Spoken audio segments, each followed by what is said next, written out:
Hello दोस्तों, नमस्कार। Welcome है आप सभी का हमारे इस न्यू वीडियो में। तो आज मैं आप लोगों के साथ शेयर करूंगी अंडरवियर को यूज करके। तो यहाँ पे आपके पास जितने भी पुराने अंडरवियर्स हैं आप उसको फेंकिए मत, उसको आप इजीली बहुत तरीके से यूज कर सकते हैं। आपको काफ़ी ज़्यादा हेल्पफुल होगा और क्या होगा, आपके बहुत सारे जो है पैसे भी बच जाएंगे। तो इसके साथ आप बहुत सारी चीज़ें कर सकते हैं। तो आप इस तरह से, आपके पास फटे पुराने जो है अंडरवियर पड़े हुए हैं तो आप उसको बेकार समझ के बिल्कुल भी ना फेंकिए, बड़े ही यूज की होती है। तो आज मैं इसको किस किस तरीके से यूज करने वाली हूँ वो सारी चीज़ें मैं आप लोगों के साथ शेयर करूँगी। तो चलिए वीडियो को एंड तक देखिएगा। पसंद आएगा तो लाइक शेयर के साथ साथ चैनल को सब्सक्राइब भी कर दीजिएगा। तो यहाँ पे मेरा जो है फर्स्ट टिप्स है, यहाँ पे मैं अंडरवियर ली हूँ और इसकी मैं लास्टिक को कट करके निकाल ले रही हूँ। जो कि अंडरवियर भले ही फट जाए बट जो अंडरवियर की लास्टिक होती है वो काफ़ी ज़्यादा अच्छी होती है, अच्छे क्वालिटी की होती है और काफ़ी लंबे समय तक ये चलती भी है। तो इसको मैं यूज करूँगी अपने लोअर पैंट में। जैसा कि हमारे लोअर पैंट का यहाँ पे जल लास्टिक थी, बिल्कुल ख़राब हो चुकी थी।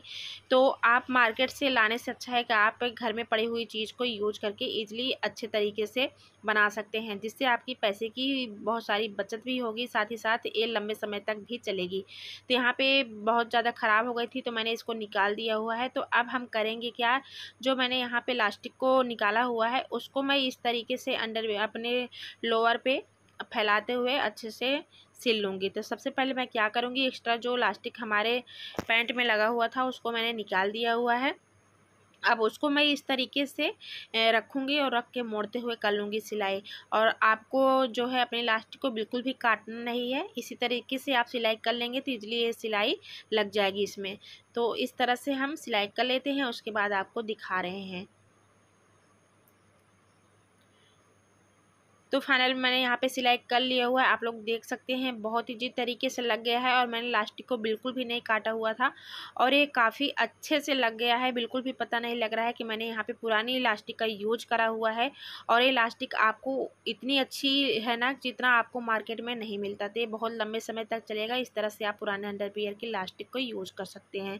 तो दोस्तों मेरा यहाँ पे नेक्स्ट टिप है शूज को लेकर के। तो जैसे हमारी जो शूज नॉर्मल तरीके से थोड़ी बहुत गंदी हो जाती है तो उसके लिए हम अपने घर में पड़े एक्स्ट्रा कपड़ों का यूज कर लेते हैं, क्लीन कर लेते हैं। उसके बाद हमें करना क्या होता है, उसको साफ़ करना पड़ता है। तो आपको करना क्या है, इस तरह से पुराने अंडरवियर को छोटे छोटे पीसेज में कट करके रख देने हैं। ये काफ़ी ज़्यादा सॉफ्ट होते हैं, इससे आप इजीली अपने शूज वगैरह को क्लीन कर सकते हैं, जिससे आपके शूज पे बिल्कुल भी इफेक्ट भी नहीं पड़ेगा।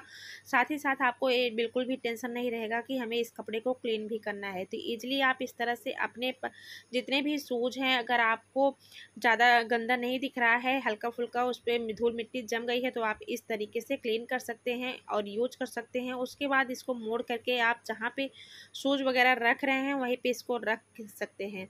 तो ये बहुत ही काम की चीज़ हो सकती है। तो इस तरह से आप पुराने अंडरवियर को यूज कर सकते हैं। तो चलिए चलते हैं नेक्स्ट टिप्स की तरफ। तो यहाँ पे टिप्स नंबर 3 है। यहाँ पे इस तरह से पुराने अंडरवियर को और भी तरीके से यूज कर सकते हैं। जैसा कि मैं इसको बिल्कुल भी कट नहीं करूँगी, मैं इसको इजीली इसी तरीके से यूज करूँगी क्लीनिंग करने के लिए, जो कि काफ़ी ज़्यादा अच्छे से क्लीन कर देता है और इसकी लास्टिक जो है बहुत ही परफेक्ट है। तो इसको हम क्या करेंगे, अपने घर की क्लीनिंग करने के लिए डेली यूज करेंगे तो ये बहुत अच्छे से परफेक्ट हो जाएगा और ईजिली क्लीन भी हो जाएगा। तो यहाँ पे मैं ली हूँ अपना वाइपर में इसको हमें क्या करना है, फिक्स कर देना है। जैसे कि मैंने आप लोगों को बताया, यहाँ पे लास्टिक लगी हुई है तो इस तरह से इसको खींचते हुए हम अपने वाइपर में फिक्स कर देंगे। उसके बाद इजीली हम अपने घर में पोछा लगा सकते हैं। तो आप कैसे भी पोछा लगाओ, धीरे लगाओ, जल्दी लगाओ, चाहे जैसे भी लगाएंगे तो ये जो है अच्छे से क्लीन भी करेगा। साथ ही साथ आपका जो पोछा है बिल्कुल भी निकलेगा नहीं। तो आप जिस भी तरीके से लगाना चाहे लगा सकते हैं। आपका जो पोछा है लास्टिक की वजह से निकलने वाला नहीं है तो आप इजीली जो है अपने घर में पोछा लगा सकते हैं। तो इस तरह से पुराने अंडरवियर को अपने घर की क्लीनिंग के लिए भी यूज कर सकते हैं। तो और बहुत ही आसान सा तरीका है, आप इसको कहीं भी यूज कर सकते हैं। जैसे कि अलमीरा वगैरह के नीचे आप इजीली डाल देंगे तो वहाँ से भी क्लीनिंग करके निकाल आएगा और आपका जो अंडरवियर है पोछे में से बिल्कुल भी नहीं निकलने वाला है। साथ ही साथ आप बेड के नीचे कहीं कोने पर भी आप सफाई इजीली कर सकते हैं। इससे क्या होगा, आपके दो फायदे होंगे। सबसे पहले तो क्या होगा ना, आपको झाड़ू नहीं लगानी पड़ेगी, साथ ही साथ आपको पोछा जो है अलग से नहीं लगाना होगा। इससे आपके दोनों चीज़ एक ही साथ हो सकते हैं। तो इस तरह से आप पुराने अंडरवियर को क्लीनिंग करने के लिए भी यूज कर सकते हैं।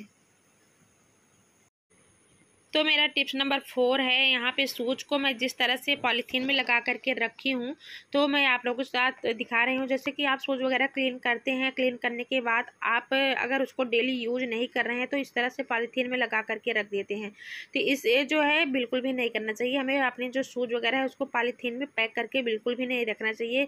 ऐसा होता है ना कि हमारे शूज़ में अगर थोड़ी बहुत भी नमी रहेगी तो उससे क्या होगा, हमारा शूज़ जितना भी क्लीन करके रखे रहेंगे उतना ज़्यादा वो गंदा हो जाएगा। तो ऐसे में आपको करना क्या है, आपको पॉलीथीन को बिल्कुल अलग कर देना है, निकाल देना है। जब भी आप शूज़ वगैरह क्लीन कर रहे हैं तो आप उसको पॉलीथीन में पैक करके बिल्कुल भी ना रखें। इसके लिए आप वही पुराना अंडरवियर यूज कर सकते हैं, जिससे क्या होगा ना, आपका जूता बिल्कुल सेफ रहेगा। तो आपको करने क्या है, इस तरह से अंडरवियर के अंदर अपने शूज़ को जो है फिक्स कर देने हैं। तो इससे क्या होगा ना, अंडरवियर जो रहती है अक्सर कॉटन की ही रहती है, तो इससे क्या होगा, हवा आता जाता रहेगा तो हमारे शूज़ बिल्कुल भी ख़राब नहीं होंगे, साथ ही साथ बिल्कुल गंदे भी नहीं होंगे। तो इस तरह से आप शूज़ को अंदर डाल के फिक्स कर दीजिए। और डेली नहीं यूज कर रहे हैं तो आप 1-2 स्टेपलर पिन लगा सकते हैं, जिससे आपका शूज़ बाहर ना निकले। और जब भी आपको चाहिए होगा तो आप स्टेपलर पिन जो है निकाल भी सकते हैं। तो इस तरह से आप अपने शूज़ को ऑर्गेनाइज करके रख सकते हैं। आपका शूज़ बिल्कुल भी गंदा नहीं होगा, साथ ही साथ इसमें थोड़ी बहुत नमी भी रहेगी तो आपके शूज़ बिल्कुल ख़राब भी नहीं होंगे। तो आप इस तरह से पुराने अंडरवियर को अपने शूज़ वगैरह ऑर्गेनाइज करने के लिए भी रख सकते हैं।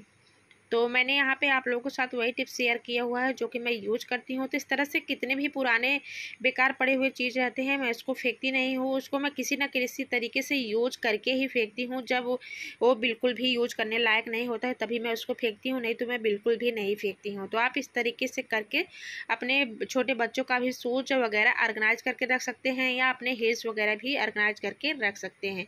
तो चलिए चलते हैं नेक्स्ट टिप्स की तरफ।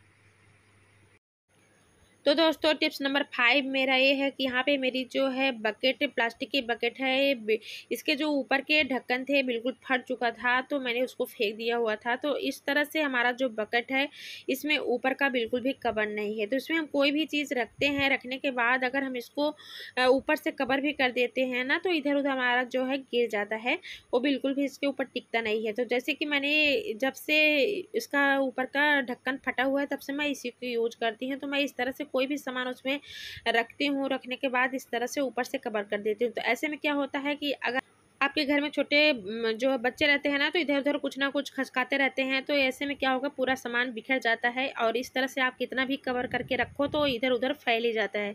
तो उसके लिए आपको करना क्या है, सबसे पहले तो यहाँ पे मैं इसमें जो है अंडरवियर का ही यूज करूँगी। किस तरीके से यूज करूँगी चलिए दिखा रही हूँ। तो यहाँ पे अभी मैंने जो है लास्टिक को निकाल लिया हुआ है। निकालने के बाद हमें भी इसको चारों तरफ से सिलाई कर लेना है। तो इसको हमें एकदम से खींचते हुए परफेक्ट सिलाई करनी है। और ध्यान रखें, आपका बकेट जितना बड़ा है उतने हिसाब से आपको सर्कल में कट कर लेने हैं, उसी के हिसाब से आपको सिलाई कर लेनी है। तो मैंने फाइनल में यहाँ पे सिलाई कुछ इस तरीके से कर लिया हुआ है। जैसा कि हमारा बकेट जो है काफ़ी ज़्यादा बड़ा है, तो ऐसे में एकदम से जो है फिट था। तो ऐसे में अगर आप अलग से जो है सर्कल में कट कर रहे हैं तो आपको अपने बकेट से बड़ा ही कट करना होगा। तो यहाँ पे मैंने फाइनली में सिलाई कर दिया हुआ है। तो चलिए किस तरह से इसको हम लगाएंगे आपको दिखा रहे हैं। तो इस तरह से आप अच्छे से इसमें लगाने के बाद फिक्स कर देंगे। तो उसके बाद आप इसमें कितने भी सामान ऑर्गेनाइज करके रखेंगे बिल्कुल भी आपके गिरने वाला नहीं है। ये मेरा थोड़ा सा टाइट हो गया था बट कोई नहीं, बहुत परफेक्ट बना हुआ है। तो यहाँ पे मैं इस तरीके, पहली बार है तो थोड़ा सा टाइट ज़्यादा है, तो इस तरह से मैं खींचते हुए यहाँ पे बैठा दी हूँ। अब आपको मैं दिखा रही हूँ, आप इसमें कितना भी सामान भर लीजिए, कितना भी ये इसको गिरा लीजिए, लेकिन आपका ये बिल्कुल भी खुलने वाला नहीं है जब तक कि आप नहीं निकालेंगे। तो अच्छे से फिट हो गया है। तो दोस्तों आज की वीडियो में आपको कौन सी टिप्स ज़्यादा पसंद आई आप लोग कमेंट करके बताना। और जैसा कि आप देख सकते हैं यहाँ पे इस तरीके से हमारा जो है बकेट का ऊपर का कवर रेडी हो गया है। तो आप इस तरह से पुराने अंडरवियर को बिल्कुल भी ना फेंकिएगा, आप उसको कई तरीके से यूज कर सकते हैं। आप उसको तब तक यूज करिए जब तक कि वो बिल्कुल भी अनयूज ना हो जाए। तो दोस्तों आज का मेरा वीडियो बस इतना ही। उम्मीद करती हूँ मेरा वीडियो आप लोगों को पसंद आया होगा। तो प्लीज़ कमेंट ज़रूर करना और साथ ही साथ एक लाइक भी कर देना। तो मिलती हूँ नए वीडियो में नए हैक्स के साथ, तब तक के लिए बाय बाय।